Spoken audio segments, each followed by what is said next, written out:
Hi there, Cancer, and welcome to your reading for May 2016. I'm Ava, and this is Virtual Tarot, and this is my alkaline kitchen from where I'm broadcasting to you today.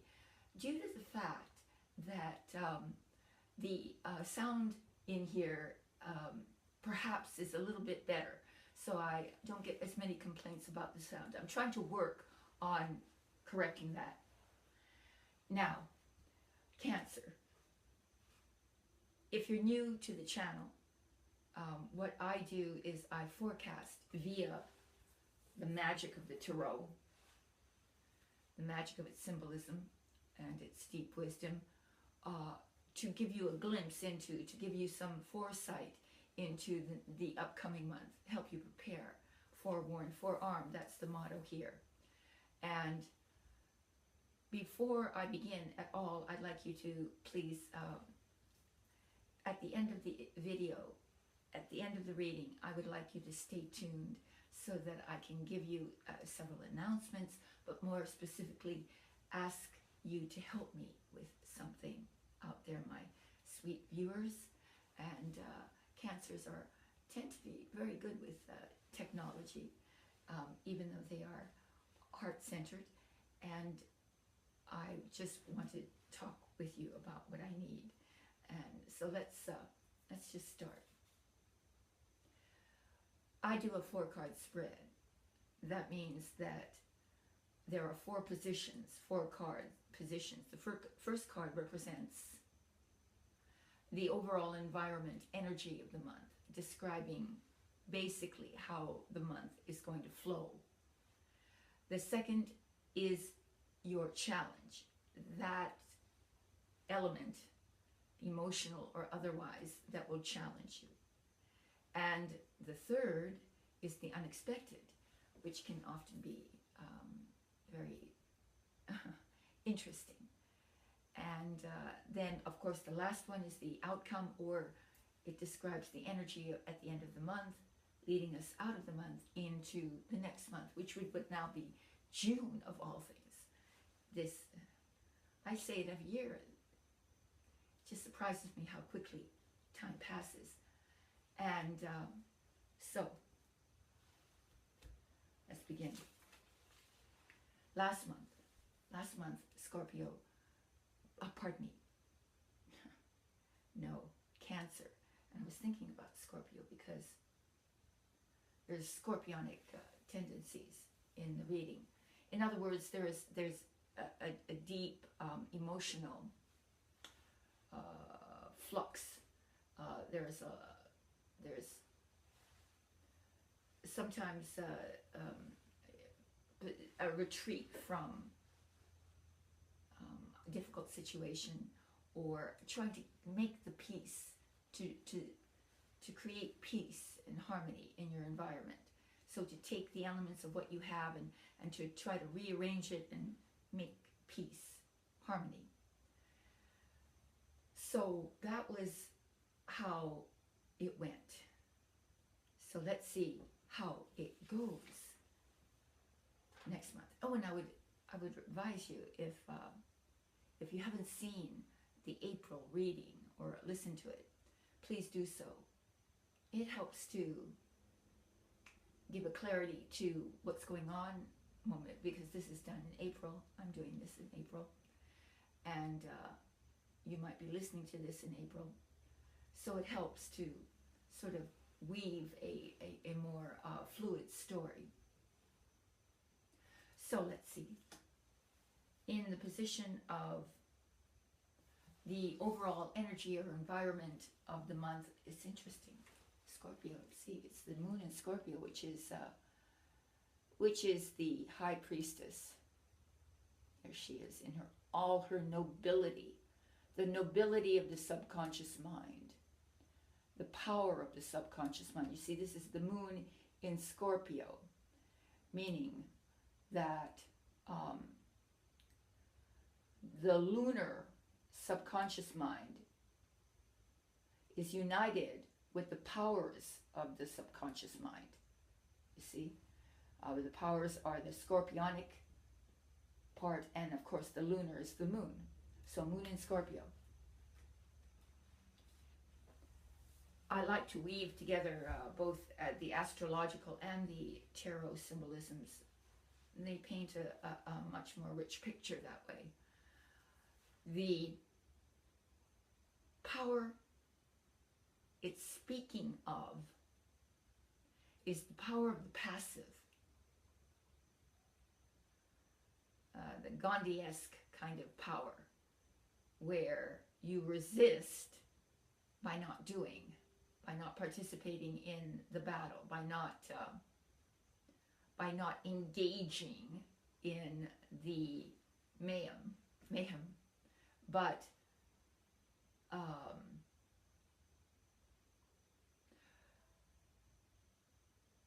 using the inner wisdom you have, the inner knowing that you have, paying attention to the guidance of your subconscious mind. That is the sort of the mood and the energy of the month. This sort of, oh, well, of course it's the High Priestess. You must remember this is femininity. The feminine, the power of the feminine, which is the power of the passive. Well, not all women are passive, but I'm saying in a more philosophical sense that it's the waiting for something, the feminine,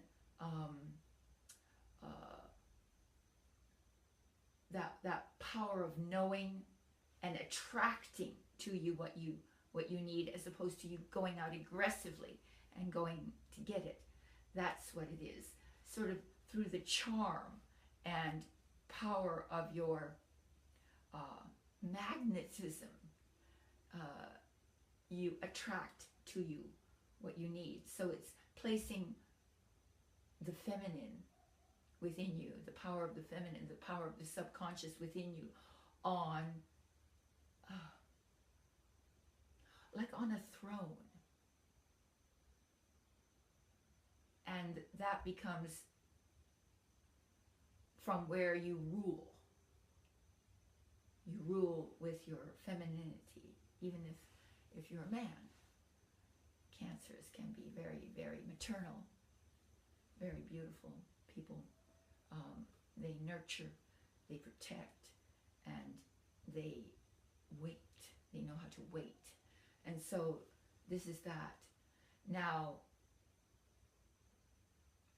it may be a facing of something buried in the subconscious too. And sometimes when we face ourselves, we get afraid of what we're going to find. So we don't want to even look, you know.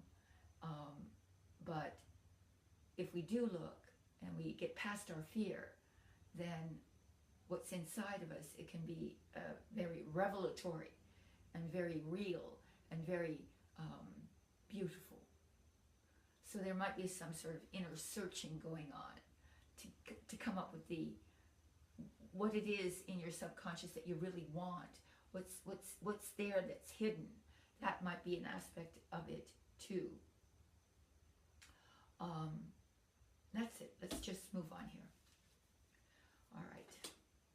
Oh, I have to get up and show you this.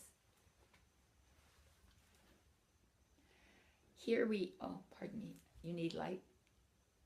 The Hierophant in the position of your challenge. And let me stand here while you look at it. The Hierophant. The Hierophant is about the exploration of what you really believe in. So this is your challenge. What do you believe in?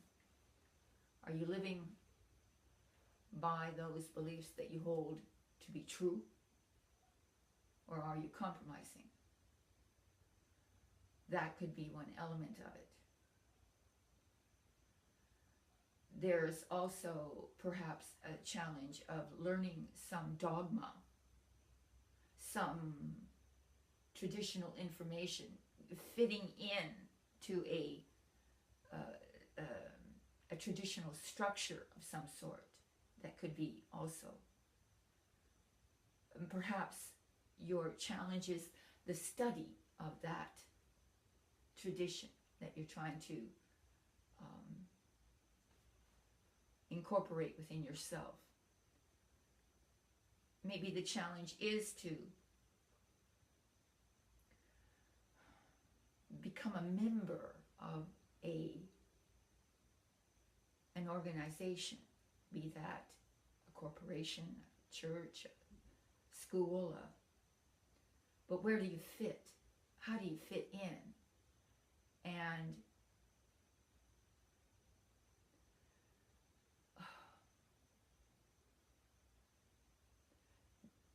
there's certainly the challenge is to develop yourself in some way, whether that's through the development of a skill, knowledge, or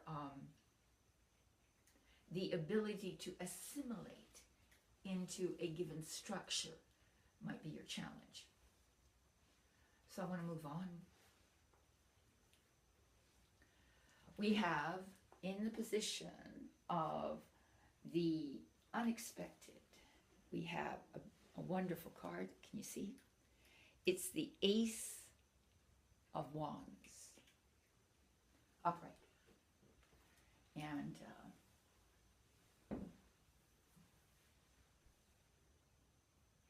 well, it's interesting because you're waiting passively. You're relying on your intuition. You're attracting as opposed to aggressing. You're trying to fit in, and you have a deep desire to know how a structure or an organization or something, to know the tenets of that. And then finally, here we have unexpected. And it is unexpected in this energy, the Ace of Wands. Because this is a spark. This is the first spark that will light a huge bonfire of creativity. The first spark of an idea, of a concept, of a new inspiration. Maybe within the confines of this passive absorption of knowledge and waiting for an appropriate moment, or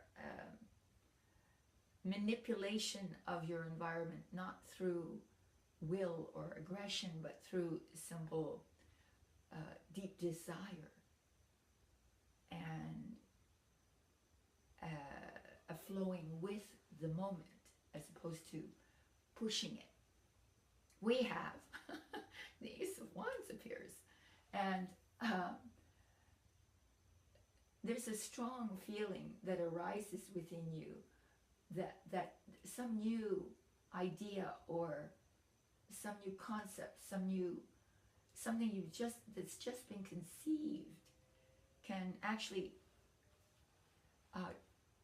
turn into a goal or a plan, you see? And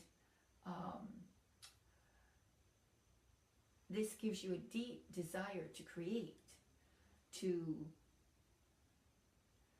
something new, something different out of this. So you're in this sort of structured environment, and there's this sort of passive dealing with it as is, and a need to incorporate that within you, all the tenets of it, all the wisdom of it. And out of that comes this unexpected desire to create something new, something different, and you're filled with this, and you have this new enthusiasm that wells up in you. Suddenly you get some sort of inspiration, and or it can be new love on a very mundane level. It can be an infatuation that happens within that environment as well. So on a very mundane level, it couldn't be that. It can be another person who makes you feel that way. But you definitely feel that way. You feel charged up by it. Yes. And then at the end, we have, look at this.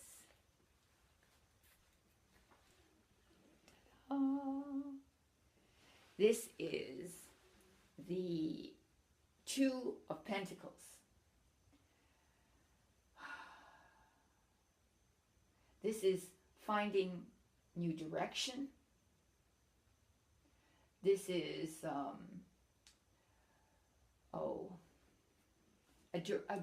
final,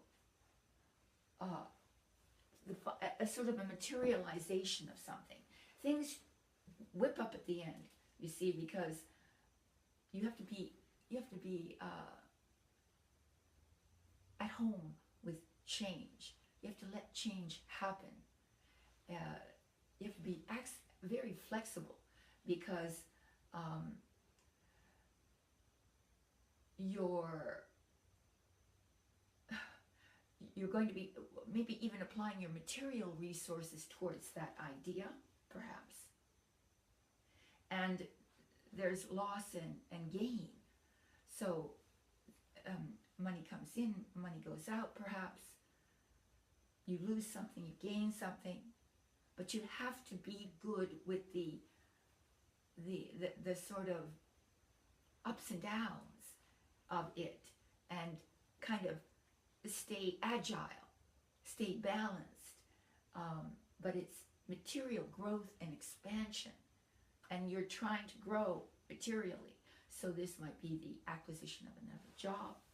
Maybe you're trying to balance 2 jobs, 2 projects, but that might be, but another card of enthusiasm. So there's a lot of enthusiasm towards the second half of the month, kind of a passive waiting in the first, and then woof, things just puff up in force, and you take off.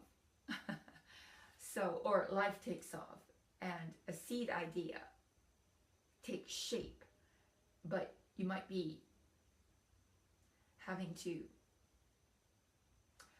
accept the sort of the instability of it in the beginning, sort of as it takes shape.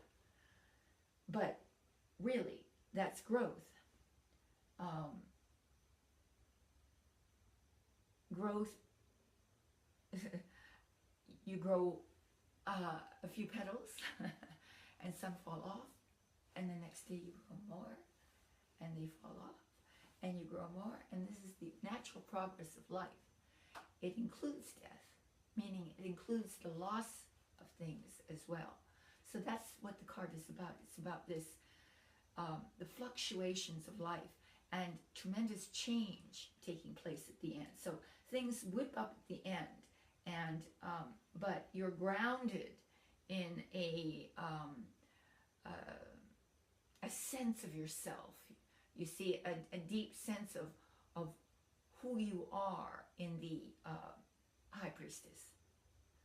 That's it. I'd say that was your reading for May. Now that's much better than last month. Last month you had your emotional challenges and challenges with your environment too, but peace was your goal. And peace this month comes the first 2 weeks, and the next 2 weeks perhaps a lot of creative energy fuses into the situation, and you can handle whatever is thrown at you, in a sense. So I promised that at the end of the reading I would make some announcements, and here they are. Firstly, Virtual Tarot thanks you for your viewership and your subscribing to our channel, and thank you for subscribing to my other channel.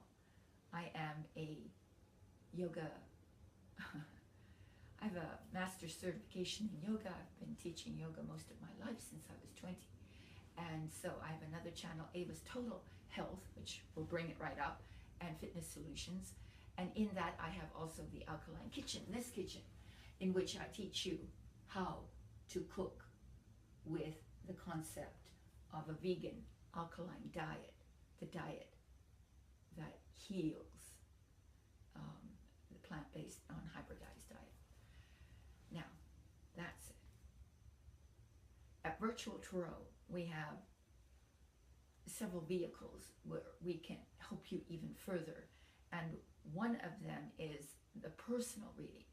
And this personal reading is done exclusively by Trudy.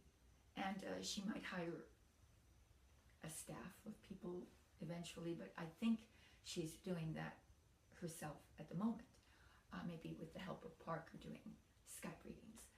And they are intended to get to your personal issues more succinctly and to solve them for you if need be.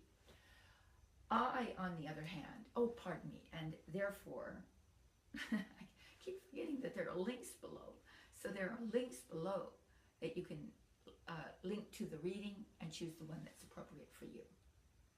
And I also offer my counsel and guidance in what we call the counsel cards. And there's a link below to those too.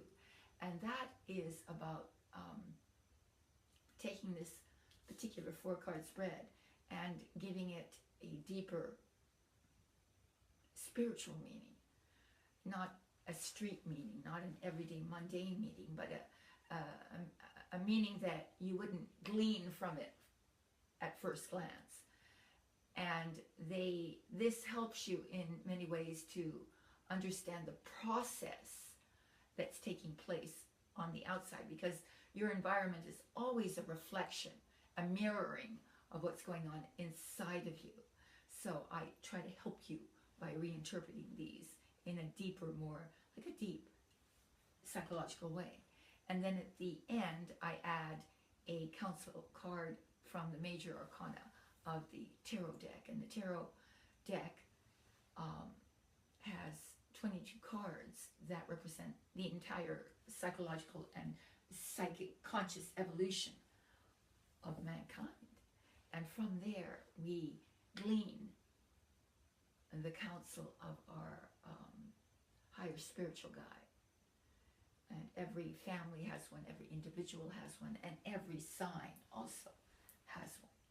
There are multitudes of them. So please go there, and for the cost of a cup of coffee at Starbucks, you can subscribe, and you can unsubscribe anytime. And I want to make these counsel card, the counsel card area where you go in. And you can see all the readings from the past for I don't know, 2 years? I don't know. But I want to populate it now, since it is my purview, my responsibility, my baby, to make it like an ashram, someplace, a holy place, where when you enter, you can